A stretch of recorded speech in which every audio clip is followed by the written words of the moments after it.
함양하거나 우리의 상식을 돋우는 책이 아니라 하나님의 성품과 하나님의 구원 계획을 우리에게 보여주는 책입니다. 오늘 신명기 21장을 통해서 하나님의 성품, 하나님은 어떤 분이신지 우리에게 5가지의 이야기를 통해서 보여주고 있습니다. 오늘 일부 예배 때 자세하게 5가지를 다 했더니 시간이 훌쩍 다 지나가 버렸습니다. 그래서 2부 예배는 제가 시간을 조금 조정해서 조금 간략하게 설명을 좀 드리려고 합니다.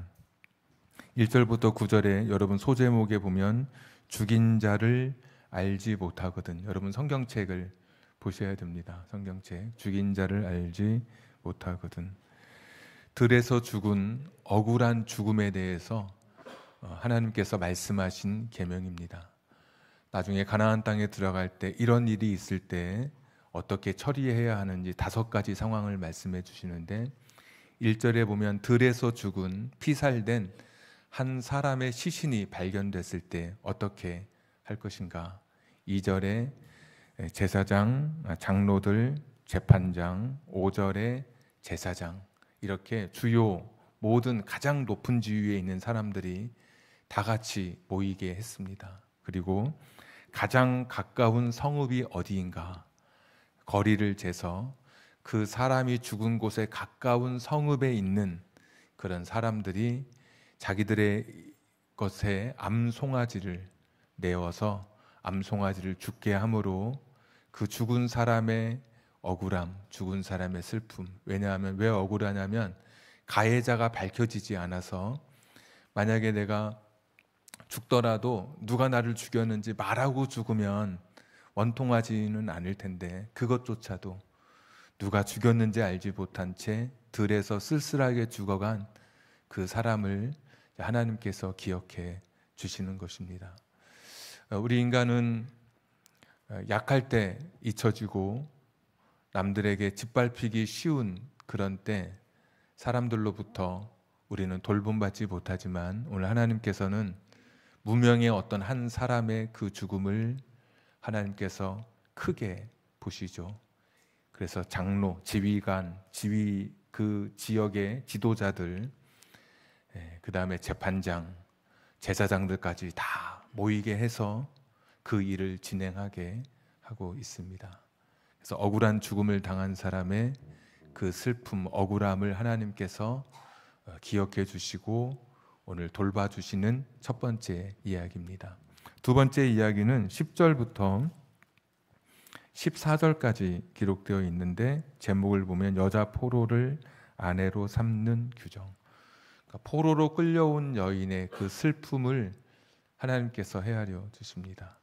당시에 포로로 여인을 끌고 오면 마음대로 여인을 자신의 욕망을 채우는 성적 놀이개로 삼던 그런 시대였습니다. 그런데 12절에 보시면 그 머리를 밀고 손톱을 베고 13절 포로의 의복을 벗고 내 집에서 살며 그 부모를 위하여 한 달 동안 애곡한 후에 이렇게 되어 있습니다. 여기서 여러 해석이 있지만 머리카락을 잘라내고 손톱을 베는 것은 그리고 한 달 동안 포로로 끌려온 여인이 슬퍼할 수 있는 시간을 하나님께서 강제로 규정하고 있습니다.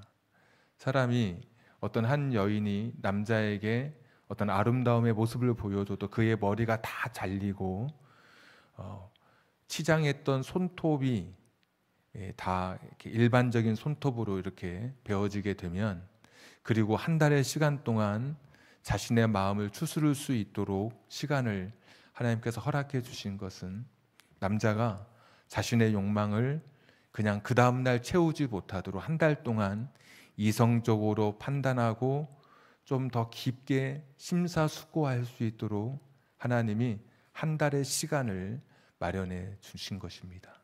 당시에는 누구든지 포로로 여인을 끌고 오면 내 마음대로 했던 시대인데 하나님은 그 여인의 모습을 조금은 더 멀리서 떨어져 볼 수 있게끔 머리와 손톱을 정리하게 하고 한 달 동안 그 부모를 위해서 슬퍼할 수 있는 시간을 배려해 주시는 것이죠.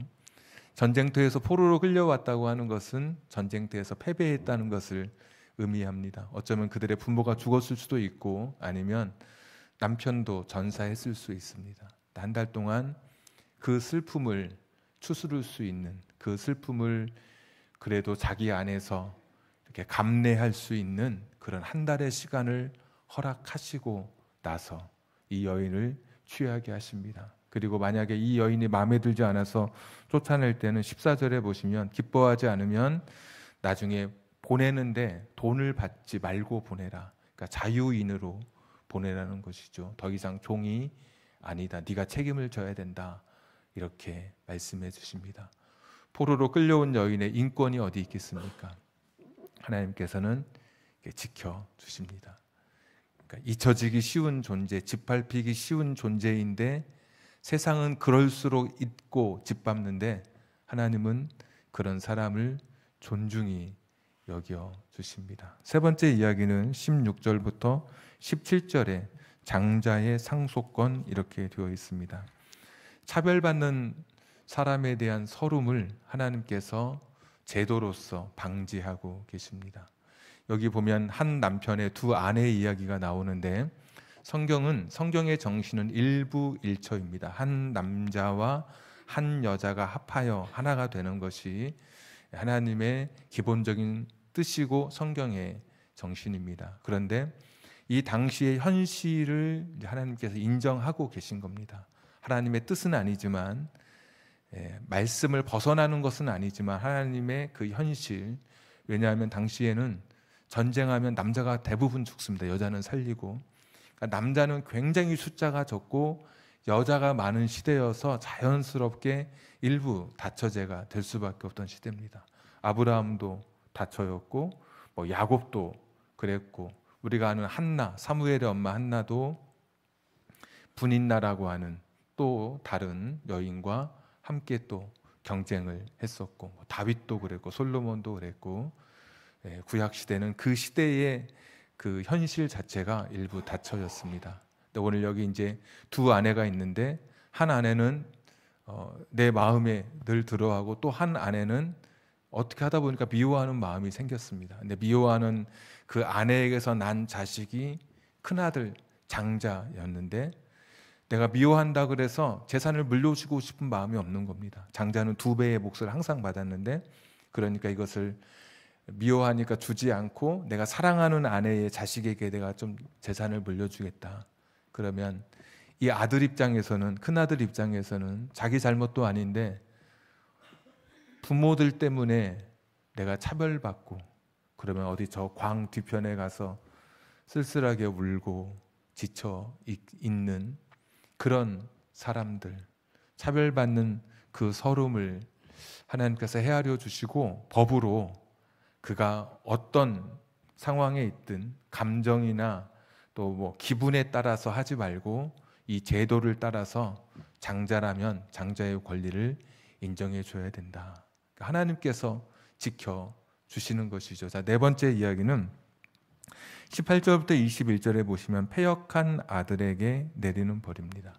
아장아장 걷는 아이가 아니라 성년이 돼서 18절 완악하고 패역한 아들, 아버지의 말, 어머니의 말 순종하지 않고 징계해도 순종하지 않고, 그러면 20절에 성읍 장로들에게 말해서 우리 아들이 방탕하고 술에 잠겨 있다. 그러면 그 아들을 사람들이 돌로 쳐서 죽이는 그런 말씀을 하나님께서 명령해 주셨습니다. 이 말씀이 그렇게 쉽게 이루어지지는 않겠죠. 어떤 부모가 내 자식을 돌로 쳐서 이렇게 죽는 자리로 내몰겠습니까? 그런데 이 말씀은 나중에 아이가 강성해지고 장성하고 강성해지고 부모는 쇠약해지면 인간의 본성 속에 부모를 거추장스럽게 여기거나, 전에는 부모가 내 우주였는데 이제는 나의 이 잘못된 풀리지 않은 내 삶에 대한 분노의 대상이 된다든지, 밖에서는 고분고분한데 집에 와서는 부모를 향해서 원망과 악담을 쏟아낸다든지, 하나님께서는 이것을 방지하고 계신 것이죠. 부모는 피눈물이 나겠죠. 자식을 키우고 자식으로부터 고통당하는 그 피눈물 나는 그 부모의 그 눈물을 하나님께서 헤아려 주시는 것입니다. 자식이 부모에게 어떤 선을 넘으려고 해도 쉽게 넘지 못하는 것은 우리 부모가 자칫해서 저기 성읍의 지도자들에게 가서 우리 아들이 정말 내가 아들 때문에 못 살겠다 그러면 조사해서 합당하면 죽을 수도 있기 때문에 자식이 그 약한 부모를 어느 정도 이상은 사실은 넘지 못하도록 하나님께서 힘없는 부모의 편이 되어 주시는 것이 오늘 말씀입니다. 그러니까 하나님은 되게 인자하시고 섬세하시고 가장 약하고 눈물이 있는 사람들, 그 사람들을 헤아려 주시는 그런 하나님이십니다. 지난주 말씀에 전쟁의 경계선 말씀을 통해 전쟁의 원칙 중에 3가지 살펴봤는데, 먼저 화평을 이야기하는 것이 첫 원칙이고, 그러나 진멸이라고 하는 헤렘이라고 하는 특별한 예외적 명령이 있었습니다. 그때만 있던 명령입니다. 그 시대에. 그리고 그 상황 속에서만. 근데 하나님은 진노, 진멸, 무서운 하나님, 심판의 하나님 이렇게 알았는데 21장에 보니까 진짜 하나님의 성품이 나오는데 힘없는 사람들, 들판에서 죽어서 이름도 모를 그냥 있으면 들짐승의 밥이 되어서 뼈만 남은 채 앙상하게 잊혀질 그 한 사람을 위해서 온 공동체가 다 책임을 지게끔 그의 죽음을 애도하게 하고, 그리고 부모로부터 서름받는 그런 자식이 있을까 봐, 부모의 편애로부터 고통당하는 마음 상한 자식이 있을까 봐 그렇지 못하게 해주시고, 장성한 자식으로 인해서 노약한 노쇠한 부모가 그것 때문에 가슴 아파하고 피눈물을 흘릴까 봐 그것도 하나님께서 하지 못하도록 막아주시고, 가녀린 여인 전쟁터에서 포로로 끌려와서 오늘 내일 하며 조바심 내고 두려워할 그 작은 가냘픈 여인에게 하나님께서 한 달의 시간을 주시면서 그의 인권을 지켜주시고 그의 삶을 존중해 주시는 참 따뜻한 하나님이십니다. 마지막 5번째 이야기도 그렇습니다. 22절에 23절에 보시면 만일 죽을 죄를 범함으로 네가 그를 죽여 나무 위에 달거든. 이런 때가 있습니다. 사람을 죽이고 나무 위에 달아놓는 경우가 있습니다. 왜? 사람들에게 공포심을 주고 이게 사람들로 하여금 예방 조치를 하게끔 이렇게 비참하게 죽을 것이다 라고 하는 것이죠. 그래서 23절 우리 성경책 있으시죠? 다 같이 한번 읽겠습니다. 시작. 그 시체를 나무 위에 밤새도록 두지 말고 그날에 장사하여 내 하나님 여호와께서 내게 기업으로 주시는 땅을 더럽히지 말라. 나무 위에 달린 자는 하나님께 저주를 받았습니다. 아멘. 그러니까 저주받은 죽음으로 끝난 인생인데, 그런데도 그날 하루만으로 족하다라고 말씀해 주시는 것입니다. 밤이 되면 들짐승의 밥이 되겠죠. 까마귀가 영화 같은 데 보면 눈을 파기도 하고, 그것을 지켜보는 그 가족들의 마음은 어떨까요? 그러니까 그가 저주받아 죽음에 이를 만큼, 그런 나무에 달릴 만큼 사람들로부터 손가락질 받는 죽음이라 할지라도 죽음 이후에는 하루만으로 족한 것이고 그날을 넘지 말도록 모욕하고 조롱하고 희롱하는 것을 보면 그 남은 가족들의 마음도 하나님께서 헤아려 주시면서 나무 위에서 그가 장사되지 않고 땅에 장사될 수 있도록 그렇게 이 죽음 이후 저주받은 죽음조차도 하나님께서 마지막 아름답게 이렇게 마무리해 주시는 하나님의 모습을 발견하게 됩니다. 그래서 우리가 이 신명기 21장 23절의 말씀이 우리가 잘 아는 저주받은 죽음, 예수님의 십자가를 이야기하는 그런 말씀으로 우리가 여기에서부터 시작이 된 것입니다. 예수님이 십자가 달리실 때 사람들이 십자가에 못 박으라 이렇게 막 외치게 하거든요. 그런데 이미 재판을 했더니 빌라도가 볼 때는 십자가에 못 박아야 할 그런 죄가 아닌, 그런 극형이 아닌, 최고형이 아닌 죄인 것을 이미 그렇게 결론을 내렸습니다. 그러나 잘 짜여진 이 법조 카르텔, 이 법 카르텔에 의해서 제사장, 서기관, 바리새인들에 의해서 예수님은 십자가에 달리게 됐습니다. 왜냐하면 예수님이 하나님의 아들이시고 하나님의 아들로 입성했는데, 이 하나님의 아들이라는 이 예수님의 이 신드롬, 이 예수님의 이 증언, 예수님의 삶을 부정하려면 신명기 21장 23절 말씀 외에는 그들이 할 수 있는 방법이 없었습니다. 그래서 나무에 달아버린 것입니다. 사람들이 생각할 때 하나님의 아들인데 21장 23절처럼 어떻게 하나님께 저주받은 사람이 될까? 이거는 말이 안 맞는 거죠. 그래서 고린도전서 1장 23절에 보시면 바울이 이렇게 하죠. 우리는 십자가에 못 박힌 그리스도를 전하는데 이것이 유대인에게는 거리끼는 것이다. 유대인들에게는 이게 신명기 21장 23절하고 예수님의 그 하나님의 아들, 이거랑 도저히 이게 받아들이기가 어려운 거예요. 나무에 달리면 그런 죽음은 하나님께 저주받은 죽음이라고 하는데 어떻게 저주받은 그 예수님이 어떻게 하나님의 아들이 될까? 그래서 이제 십자가에 못 박은 그런 배경이 되는 말씀이 오늘 신명기 21장 23절, 우리가 평소에 가끔씩 들었던 말씀이 여기 이제 나오게 됩니다. 한번 전체 다시 한번 정리하자면, 하나님은 신명기 21장에서 만나는 하나님은 참 따뜻하신 분이시다. 그리고 하나님은 잊혀지는 존재, 짓밟히는 존재, 보잘것없는 존재, 가장 내가 약하고 가장 내가 힘들 때 하나님은 나를 기억해 주시는 분이시다라는 것을 오늘 말씀을 통해 다시 한번 확인하게 됩니다. 근데 오늘 말씀은 제가 굉장히 좀 이렇게 간단하게 약간은 무미건조하게 말씀드렸는데, 오늘 이야기는 사실은 정말 슬픈 이야기입니다. 오늘 21장은 엄청난 슬픔으로 가득 차 있는 이야기입니다. 하나의 이 개별적 이야기가 내 삶 속에 이것이 나의 이야기가 될 때 우리는 아마 견디기 힘들 겁니다.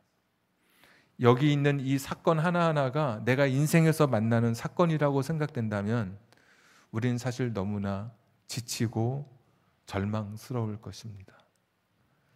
누군가에 의해서 죽임을 당하고 억울한데 나의 억울함이 풀리지 않고, 포로로 끌려온 여인처럼 내 모든 것을 다 빼앗긴 채 살아가는 그런 인생도 있고, 그래서 오늘 이야기는 사실 너무 슬픈 이야기로 가득 차 있습니다. 자식을 키우고 부모가 장성한 자식을 보고 보람을 찾는 게 아니라 눈물을 흘리는 것이 오늘 이 시대이고, 또 자식은 부모에게 너무나 속상하고 부모로부터 상처받은 그런 사람들도 여전히 우리 가운데 있을 수 있고요. 저주받은 죽음처럼 내 인생은 어디서부터 시작되는지 모르지만 다른 사람과 비교할 때 내 인생은 행복하지 못한 채 그냥 문자적 표현이지만 저주받은 인생이다, 이렇게 자기 자신을 표현하는 그런 삶도 우리 가운데 있을 수 있는 것이죠. 그러니까 신명기 21장 이야기는 사실 오늘 우리 가운데 일어나는 현재형의 사건입니다. 여전히 슬프고 절망적이고 지치고 여기저기서 고통당하는 사람들의 이야기로 가득 차 있습니다. 신명기 21장의 이 모든 이야기는 사실은 죄로부터 시작된 것이죠.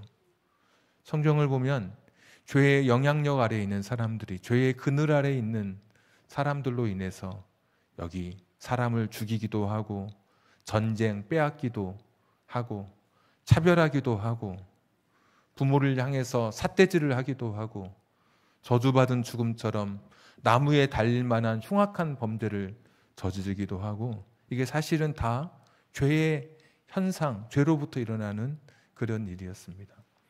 인간은 어떻게 사는 것이 행복한가? 내가 만들어진 그 모습대로 살아갈 때 사실은 행복한 것이죠. 창세기 1장 27절에 보면 우리는 하나님의 형상대로 창조했습니다. 근데 그 전에 말씀해 보면 하나님께서는 짐승은 종류대로, 가축도 종류대로, 생물도 종류대로, 기는 것도 종류대로 창조하셨는데 사람은 하나님 형상대로 창조해 주셨습니다. 우리는 하나님의 형상대로 창조함 받은 사람입니다. 그래서 우리는 하나님과 바른 관계를 맺을 때 행복한 사람인 것입니다. 창세기 2장 7절에 보시면 사람은 흙으로 창조됐습니다. 나라고 하는 존재는 하나님 형상 창조와 흙 창조로 이렇게 나라고 하는 존재를 성경이 구분하고 있습니다. 구별하고 있습니다. 나의 정체성인 것이죠. 흙 창조는 유한하죠. 연약하고. 그러나 흙 창조의 그 삶은 서로 돕는 배필이 되는 것입니다. 그러니까 사람과 바른 관계를 맺고 살아가는 것이 행복한 삶입니다. 그래서 인간은 어째 행복하냐? 하나님과 바른 관계를 회복하고 인간과 바른 관계를 맺고 살 때 행복한데 창세기 3장에 죄가 들어오면서 하나님과의 관계가 깨어지고 인간과의 관계가 깨어지죠. 돕는 배필이 아니라 서로 책임을 전가하고 또 자식 세대에 가서는 서로 살인을 저지르는 신명기 21장의 이 슬픈 이야기가 죄로부터 시작되게 된 것입니다. 여전히 이 세상은 죄가 다스리는 세상, 그래서 우리 주변에는 신명기 21장의 이 슬픈 이야기의 삶을 살아가는 사람들이 사실 우리 주변에 너무 많이 있습니다. 여전히 하나님의 사랑을 깨닫지 못한 채, 하나님의 은혜를 누리지 못한 채, 하나님이 베푸시는 이 세심한 하나님의 존중을 받지 못한 채, 알지 못한 채 사실 살아가는 사람들이 너무 많습니다. 신명기 21장 읽으면서 참 따뜻하다. 저 말씀을 읽으면서 하나님이 내가 힘들 때 나를 잊지 않으시는 분이라고 했는데 진짜 잊지 않으시는구나. 들판에서 죽은 한 사람 다 사람들 거들떠도 안 볼 텐데 하나님은 그 높은 사람들 다 불러가지고 그 지역 전체가 그 사람의 죽음을 애도하게 하시고 포로로 끌려온 가냘픈 여인을 누가 마음에 둡니까? 종으로 부리고 마음대로 내 욕심을 채우고 하나님께서는 그렇게 하지 못하게 하십니다. 내가 낳은 자식이니까 내 마음대로 하고 그렇게도 못하게 하십니다. 힘없다고 부모 내 마음대로 또 내가 갖고 있는 내 성질 다 부리게 하고 그렇게도 하나님 못하게 하십니다. 흉악한 죄를 지어서 사람들 앞에 저주받은 죽음이라 할지라도 하나님께서는 마지막까지 그의 죽음의 끝을 장식하게 해주시는 그런 하나님이십니다. 근데 세상 사람들이 이거 모르고 살아가잖아요. 모르고. 하나님이 이렇게 사랑 많으시고 따뜻하신 분이신데 하나님과의 관계가 깨어지고 인간과의 관계가 깨어진 채 살아가는 세상의 사람들이 얼마나 많은지요. 하나님은 오늘도 저와 여러분을 사랑해 주시고 신명기 21장의 말씀처럼 저와 여러분을 잊지 않으시고 저와 여러분을 위해서 기억해 주시는 그런 약속, 그런 증거로 우리에게 주신 선물이 있는데 바로 예수님의 십자가입니다. 예수님의 십자가는 인류를 잊지 않겠다. 죄로 인해서 절망하고 여기 있는 5가지의 슬픔을 겪고 있는 그런 사람들을 나는 외면하지 않겠다라고 하는 하나님의 자기 선언입니다. 나는 너희를 결코 잊지 아니할 것이다. 나는 너희를 내 손바닥에 너의 이름을 쓰고 네가 아직 죄인 되었을 때 로마서 5장 8절의 말씀처럼 하나님께서 예수님을 십자가에 못 박게 하심으로 우리를 사랑하신 당신의 사랑을 확증해 주신 것. 그래서 신명기 21장의 23절에 이 바울이 묵상했던 것처럼 저주받은 죽음이 예수님의 십자가로 이어지는 것처럼 오늘 신명기 21장은 예수님을 우리에게 보여주고 있는 말씀입니다. 하나님께서 이렇게 우리에게 약속해 주셨는데 이 약속의 확신으로, 약속의 대답으로, 약속의 증거로 십자가를 예수님께 지게 하심으로 예수님께서 우리를 향한 그 사랑, 하나님이 우리를 얼마나 사랑하시는지 예수님을 통해서 우리에게 보여주시는 것이죠. 갈라디아서 3장 13절 한번 우리 같이 한번 읽어보겠습니다. 갈라디아서 3장 13절 시작. 그리스도께서 우리를 위하여 저주를 받은가 되사 율법의 저주에서 우리를 속량하셨으니 기록된 바 나무에 달린 자마다 저주 아래에 있는 자라 하였습니다. 아멘. 잘 보시면 스스로 저주를 받으셨다고 말씀하고 있습니다. 우리가 받아야 할 죄의 저주, 슬픔의 시간, 그래서 이사야 53장 우리의 질고를 지고 우리의 죄악을 다 대신 짊어지고 스스로 당신이 우리 대신에 죄의 저주를 받아서 십자가에 죽어 주신 것입니다. 우리를 살리시기 위해서, 우리가 슬픔 속에서 우리의 인생을 마치지 않도록, 오늘 이렇게 5가지의 이 죄의 너무나 고통스러운 현실로 인생을 마치지 않도록 예수님께서 우리 삶 가운데 선물로 찾아오신 것입니다. 내가 십자가를 지심으로 예수님께서 스스로 우리 대신에 저주를 받아 일부러 자의적으로 십자가를 향해 죽으심을 향해서 죽으심으로 우리에게 하나님이 나를 사랑하신다는 것, 그리고 지금 슬픔 속에 있는 나를 지금도 돌보시고 지켜주신다는 것을 하나님께서 말씀해 주고 계시는 것입니다. 죄로 인해 깨어졌던 그 관계가 예수님의 십자가로 인해서 하나님과의 관계가 이제 바르게 맺어지게 됐습니다. 사람과의 관계가 새롭게 예수님을 통해서 새로운 관계를 맺게 되었습니다. 그래서 우리는 죄인이 아니라, 요즘 로마서 말씀을 살펴보지만, 그래서 우리는 의인이 되었습니다. 어떤 도덕적인 일을 하지 않아서 범죄를 저질러서 의인이 아니라 하나님과의 관계 속에, 사람과의 관계 속에서 바른 관계가 맺어짐으로 우리가 의인된 삶을 살아가게 되었습니다. 근데 여전히 세상의 사람들은 5가지 슬픈 현실을 겪고 살면서도 하나님이 나를 사랑하신다는 것을 모르죠. 예수님이 나를 사랑하시는 증거로 이 땅에 오셔서 내 눈물을 닦고 내 슬픔을 닦고 누군가에게 짓밟힐 때 당신이 내 편이 되어 주신다는 그 사실을 모른 채 이 세상에서 슬픔과 눈물과 고통과 회한 속에 인생을 마치게 되는 것이죠.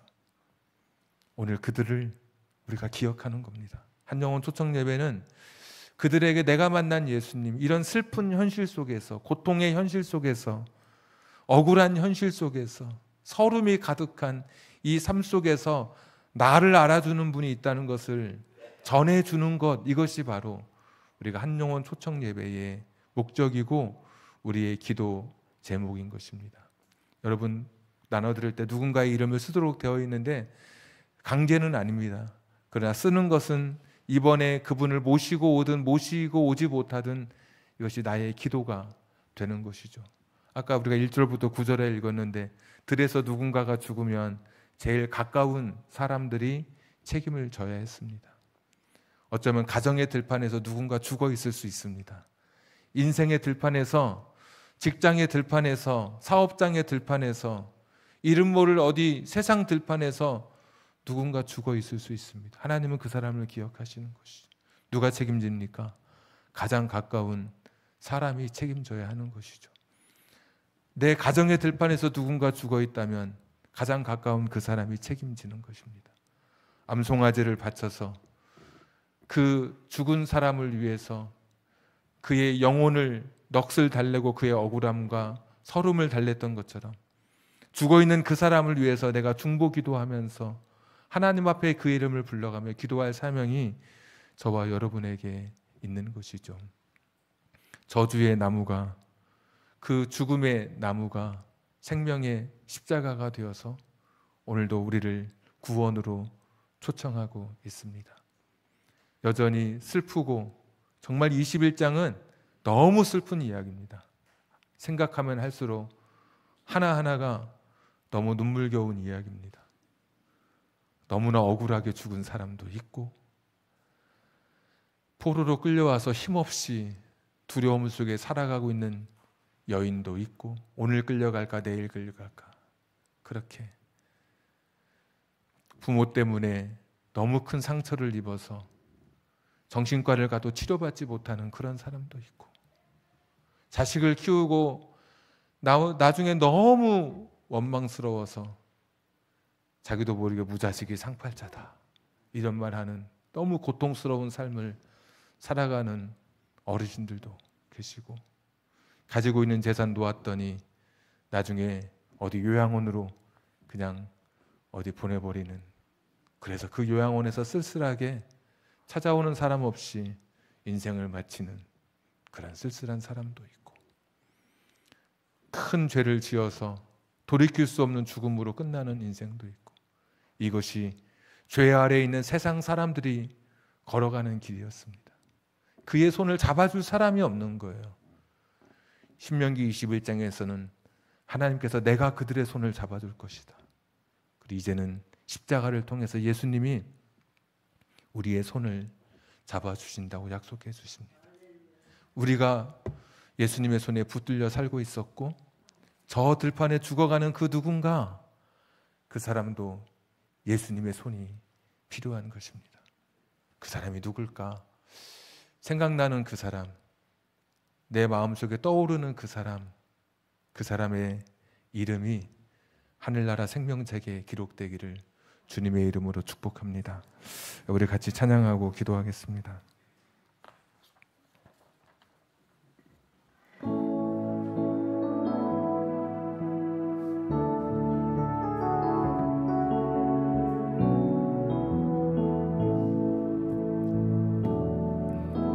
슬픈 마음 있는 자, 몸과 영혼 병든 자, 누구든지 부르시오. 예수 이름 부르시오. 그 이름을 믿는 자, 그 이름을 부르는 자, 그가 어떤 사람이든 그는 구원. 한 번 더 고백하겠습니다. 슬픈 마음 있는 자, 슬픈 마음 있는 자, 몸과 영혼 병든 자, 누구든지 부르시오. 예수 이름 부르시오. 그 이름을 믿는 자, 그 이름을 부르는 자, 그가 어떤 사람이든 그는 구원 얻으리. 은과 금 내게 없으나 나 가진 건 너에게 주니, 능력의 이름 예수라. 그 이름을 붙드시오. 그 이름을 믿는 자, 그가 이를 외치는 자, 그가 어떤 사람이든 그는 주의 영광 보리라. 예수 예수, 오 능력의 그 이름 예수, 나 외쳐 부르네. 예수 예수, 오 구원의 그 이름 예수, 나 외쳐 부르네. 예수 그리스도. 슬픈 마음 있는 자, 슬픈 마음 있는 자, 몸과 영혼 병든 자, 누구든지 부르시오. 예수 이름 부르시오. 그 이름을 믿는 자, 그 이름을 부르는 자, 그가 어떤 사람이든 그는. 마지막 한 번 더 고백하겠습니다. 슬픈 마음 있는 자, 슬픈 마음 있는 자, 예수님이 오늘 우리들에게 필요합니다. 그리고 들판에 죽어있는 그 사람들에게도 예수님이 여전히 필요합니다. 그 이름을 믿는 자, 예수의 이름을 믿고 예수의 이름을 부르면 하나님이 그의 인생을 붙들어 주십니다. 그의 인생을 책임져 주실 것입니다. 우리 같이 한번 이 시간에 기도하겠습니다.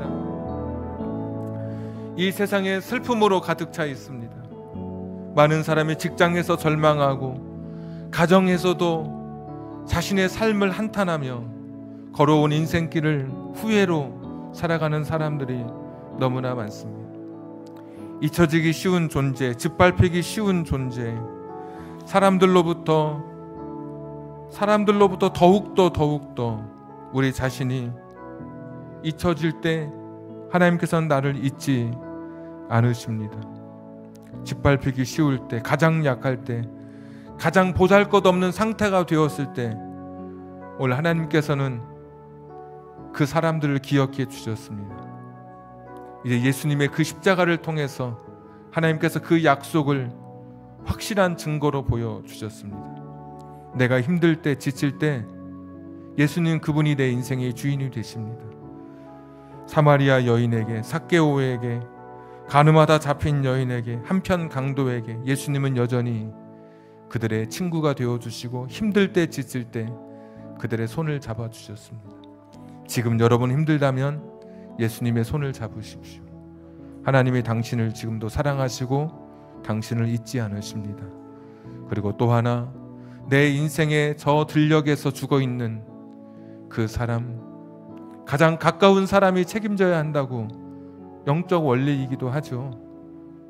그리고 그를 위해서 희생하고 섬김이 필요했던 것처럼 중보기도가 필요하고 나의 열심과 나의 헌신이 필요한 것이죠. 힘들고 지친 여러분들이요, 하나님이 당신을 잊지 않으십니다. 그리고 누군가 나와 같이 예수님을 만나야 될 그 사람이 있다면 그분의 이름을 적고 초대하실 수 있기를 바랍니다. 저도 그분이 예수님을 만나기 위해서 만날 수 있도록 기도하면서 셋째 주일 말씀을 준비하겠습니다. 우리 오늘 주신 말씀 기억하면서 같이 기도하겠습니다. 여호와 자비로우신 아버지 하나님이시여, 오늘 힘들고 지치고 어려운 삶을 살아가는 우리들은 것을 고백합니다. 아버지 하나님, 절망이 있고 눈물이 있고 삶이 있고 지치고 살아갈 때 하나님 말씀하여 주시옵소서. 하나님, 다시 한번 주님의 말씀 앞에 내 자신을 세워놓습니다. 내 자신의 연약함을 내어놓습니다. 내가 아무리 지치고 절망스러워도 나를 기억해 주시는 예수님의 있음을 오늘 이 시간 잊지 않게 하여 주시옵소서. 저 들녘에서 죽은 채, 살았으나 죽은 채 죽음으로 인생을 끝마쳐가는 안타까운 사람들이 있습니다. 그들을 위해서 죄로부터 자유케 하시는 십자가의 능력을 통해 하나님과의 관계와 예수님 인간과의 관계를 바르게 세워주신 주님이시여, 그들의 삶이 주님을 만날 수 있도록 도와주시옵소서. 행복한 길을 걷도록 인도해 주시기를 빌고 원하옵나이다. 여호와 자비로우신 아버지 하나님이시여, 도우시옵소서. 오늘 내 삶에 찾아오시는 주님을 만나게 하여 주시기를 빌고 원하옵나이다. 하나님 아버지, 한 사람 한 사람을 기억해 주시기를 빌고 원합니다. 주님 긍휼히 여기시옵소서. 예수의 이름을 붙들고 살아가는 우리들 되게 해 주시옵소서. 내가 적는 그 이름이 하늘나라 생명책에 기록되게 해 주시옵소서. 인도해 주시옵소서.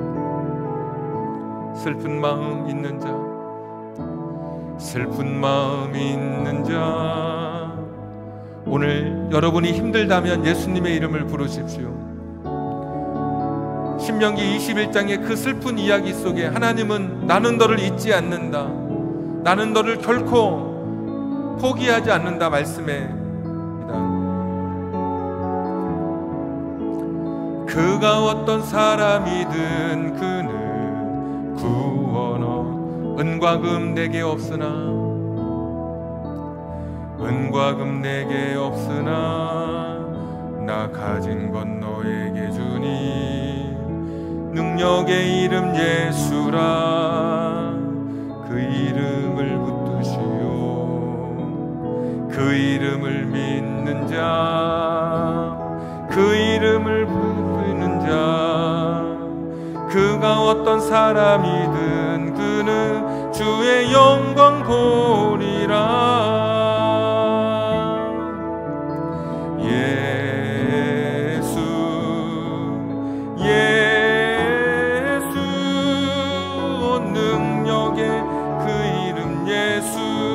나 외쳐 부르네.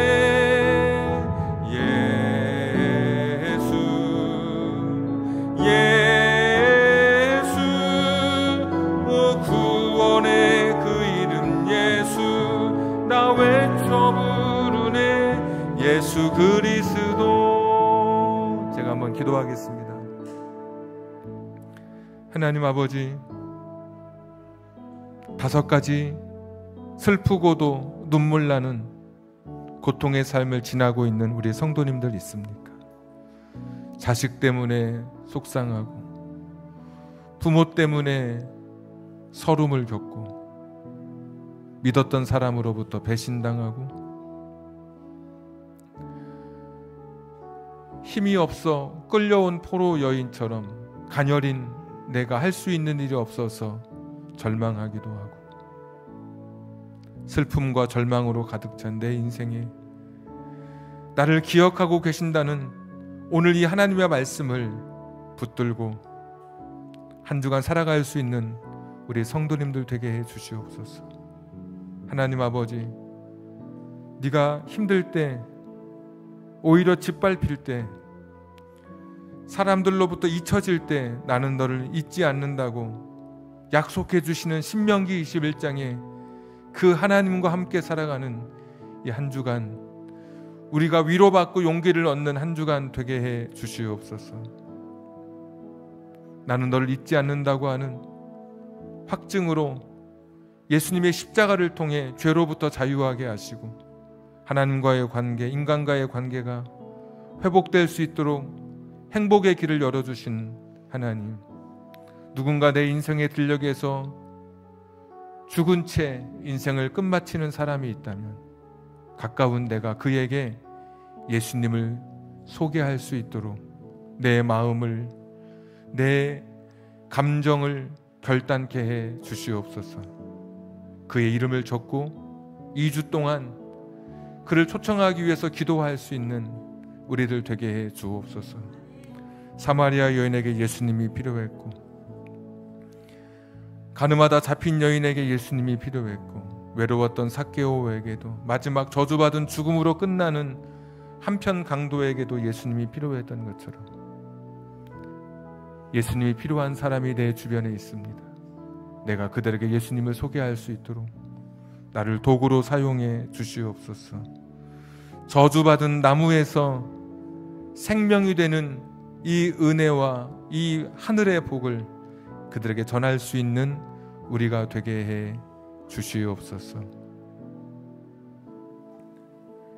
이제는 우리 구주 예수 그리스도의 은혜와 하나님 아버지의 극진하신 사랑하심과 성령님 감동 감화 내주 충만하심이 눈물 나고 지치고 절망할 때마다 나를 잊지 않으시는 하나님을 기억하고 내가 만난 예수님을 세상 죽어있는 저 들판에 죽어있는 누군가에게도 전하기를 결심하고 기도하는 우리 사랑하는 성도님들 머리 위에, 저들의 가정, 직장, 사업장, 환경, 인생의 꿈 위에 지금부터 영원토록 함께 하시기를 간절히 축원하옵나이다. 아멘.